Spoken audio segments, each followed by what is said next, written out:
honestly, when it comes to all of this, it's a no from me. Hi, my name is Sydney, welcome back to my channel. But before we dive in, today's video is sponsored by Surfshark. Because we love each other. Now, most of us rational, normal people would probably agree that preserving the innocence of children is pretty important. It's why most people try to shield children from seeing, hearing, and engaging with things that might be mentally, emotionally, or physically scarring for them. It's why your parents lie to you all the time when you're younger. You know, like when you ask them what sex is and they tell you it's how people make wishes. And because you're like 5 and have absolutely no concept of anything, that answer is actually satisfactory to you. People do the horizontal monster mash and that's how you make wishes. Case closed. But nowadays, it feels like we're less and less interested in protecting the innocence of children.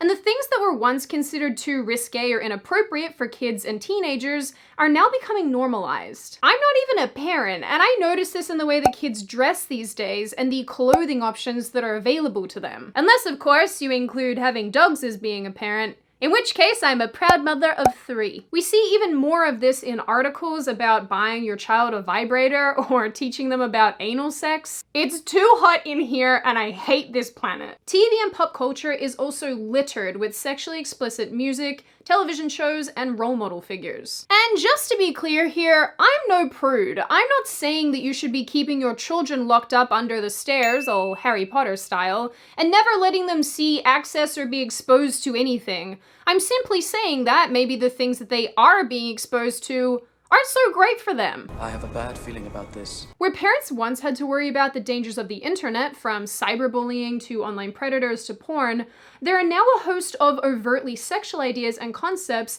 to which their kids are being exposed both online and offline. And we need to talk about it, because it's getting a little weird. Some notable examples of this are telling kids that it's okay to send nudes, provided their head isn't in the photo. On a serious note, I am almost entirely sure that this does constitute as child pornography.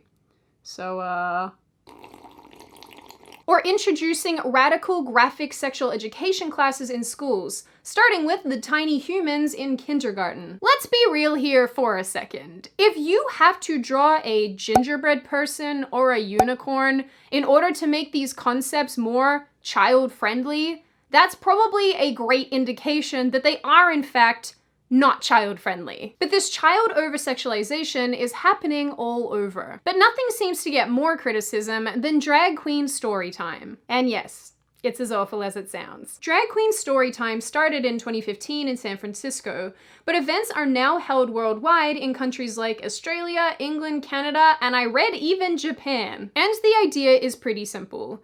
Drag queens read to children in libraries or bookshops in order to inspire a love of reading, while teaching deeper lessons on diversity, self-love, and an appreciation of others. Because yeah, that's exactly what I get from this. This is indeed the kind of person I want teaching my spawn about self-love and acceptance.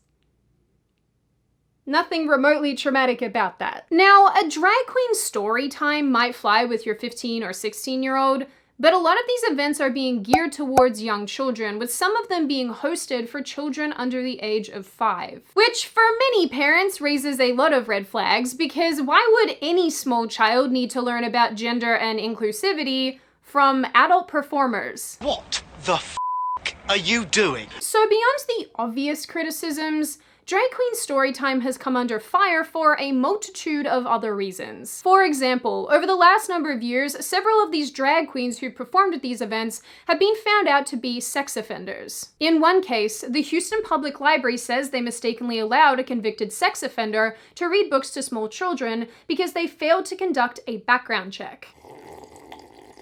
More recently, a group of young conservatives in Brisbane, Australia protested one of these events. After footage of the protest went viral, one of the protesters killed himself from the online bullying he received in response. But the question, at least for me, is how necessary is it exactly to expose children to this sort of thing, and does it actually teach any lessons about self-love and inclusivity? Probably not. And I guess if we're being completely honest, indoctrinating kids like this is really bad. but so is giving them access to the internet and how psycho it is. Which is why today's video is sponsored by Surfshark. Surfshark is a virtual private network, or VPN, that protects your private information online. Because the internet is basically the Wild West. A weird, Wild West. Using a VPN like Surfshark is one of the best ways to connect to the internet safely and anonymously. Surfshark is great because it doesn't monitor your online activities or collect logs of any kind, so you have complete control over your private information. Unlike your internet service provider, who's probably creeping on you as we speak. 'Cause they're allowed to do that. Surfshark can also be used on as many devices as you want, but I personally love it because it lets you access geo-restricted content and applications. I was literally trying to watch some stupid Australian Me Too video the other day so I could make fun of it, but then it wouldn't load until I remembered that basically everything in Australia is geo-locked. So I turned on Surfshark and boom, it worked, absolutely no issues. So thank you, Surfshark, for allowing me to watch my own cameo. Use code Sydney to receive 83% off and an additional month free. Surfshark also offers a 30-day money-back guarantee, so there's no risk when you try it out. So click the link in the description and we can all watch bad Me Too videos together. Now, many people have shared their opinions about drag queens and kids quite aggressively over the years. In 2018, a drag queen appeared at what looks to be like some sort of council meeting and spoke in defense of drag queen story time, saying that he can go in and entertain adults in a club, but also entertain a group of students and young children. And he's able to do that because he's an adult and he can filter himself. Now, does anybody in this room know how to twerk? And then you just move your bum up and down like that. And that's twerking. Well, it's been a real slice, everyone, but that's enough life for me.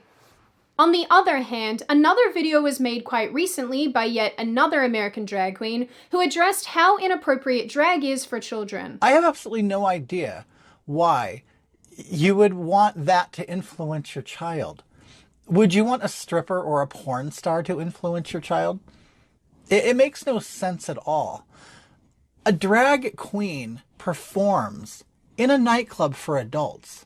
There is a lot of filth that goes on, a lot of sexual stuff that goes on. And backstage, there's a lot of nudity, sex, and drugs.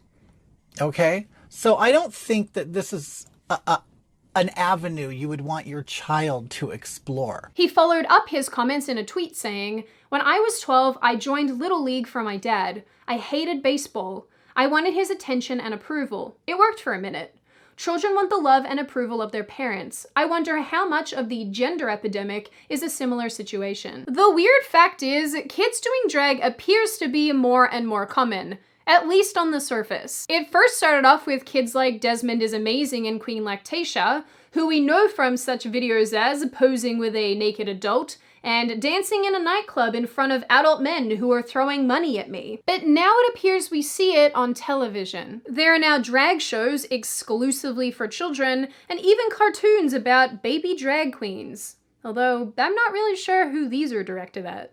It's all very confusing. So I hear that there's some huge asteroid currently hurtling towards Earth and maybe it wouldn't be so bad if it hit us. But the ball doesn't stop rolling here. In the last few years, we've really seen an explosion in the discussion of gender fluidity, transgenderism, and sexuality as a whole. So much so that it's becoming very hard to avoid. It's in media, in pop culture, on television, in politics.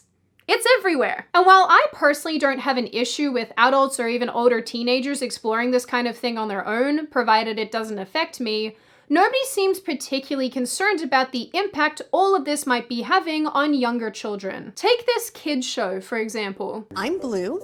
I use the pronouns they and them. Hi, Blue. Nice to meet you. I'm Ginger, and I use he and him pronouns. We're gonna play a true or false game. Everyone born with a vulva is a girl. True or false?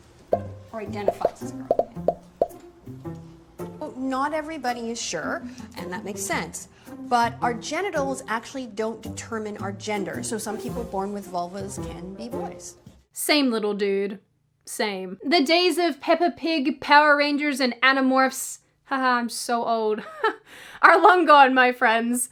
Now we have whatever the hell this is. Young kids especially are so impressionable, which is why they conform to the expectations and desires of those around them, which is why they're inclined to simply regurgitate all the things that they're told. And a lot of this kind of teaching about gender and sexuality does in fact go on in classrooms around the world, especially with these new and improved sexual education classes for children, which is something we can logically link to the explosion of children being referred to gender clinics around the world. Now, a big argument here is that a lot of this is innocuous. It doesn't have an impact on kids, and they're just having fun dressing up. Some people also argue that exposing kids to the idea of changing gender helps young people to transition and feel more comfortable expressing themselves. And lastly, it's said to help eliminate bigotry and all the phobias that we hear about so frequently. Transphobia, biphobia, homophobia, lesbianophobia.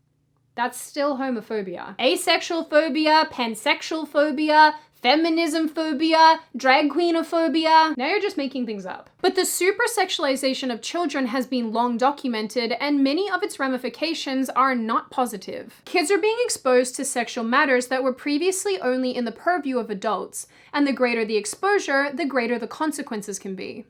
When parents fail to counter and buffer the plethora of sexual stimuli that confront children, they are left to their own devices to manage what they experience. Now, that being said, the majority of this research in this area looks at things like kids being exposed to porn or sexual imagery, or the way that advertising affects them, and so on. And we do know that all of this can have overwhelmingly negative consequences. Yeah, well, sexualization is really, it's an outside influence, and it's also an internal aspect as well. So certainly the outside influence of a culture that is objectifying our young people in a way that's inappropriate and pressing a sexuality that's just developmentally not appropriate onto young people. But it's also expressed in another way, right?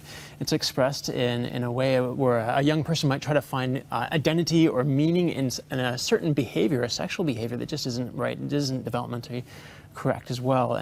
And so it's very much this outward expression of self as well that's just misguided and just inappropriate in many ways. And we're finding that's happening earlier and earlier. We're finding that that age group between 8 and 12, that middle childhood, is disappearing before our eyes in many ways, and that's where we're seeing a lot of this ground being lost and a lot of things that are concerning us. What we do understand to a lesser extent is how this new wave of over-sexualization is going to impact our baby humanoids. Although I will say, if we know that porn negatively affects children, wouldn't we think that the hyper-sexualized drag culture would do the same? And if we know that overtly sexual concepts negatively affect children, then wouldn't we think that exposing them to those ideas in schools would do that as well? In my opinion, at least, the world is so hyper-sexualized as it is, and kids are being fed messages about sexuality from the outset. And I'm not saying that you should send your kid off to like a desert island somewhere with Hagrid and some owls. I'm saying that I find it reasonably hard to believe that introducing small children to drag queens and telling them that they can change their gender will be particularly helpful to them going forward. I don't have a problem with teaching kids about self-love and acceptance. I do have a problem, on the other hand, with exposing children to age-inappropriate concepts and content. I'm just gonna say again, maybe we should be investigating parenting licenses, I don't know.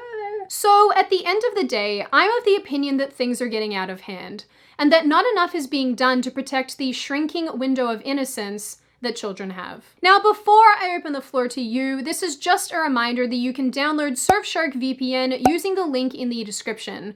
When you do, you'll receive 83% off and an additional month free. Now I open the floor to you. What do you all think? Is this issue being blown way out of proportion? Is it actually a huge problem for children? What do you make of drag queen story time and the things that are being taught in schools right now? And what do you make overall of this issue of over-sexualization? As always, if you like the video, hit subscribe and the thumbs up button. If you want to leave a comment, feel free to do so. Just be respectful about it. And I will see you guys next time.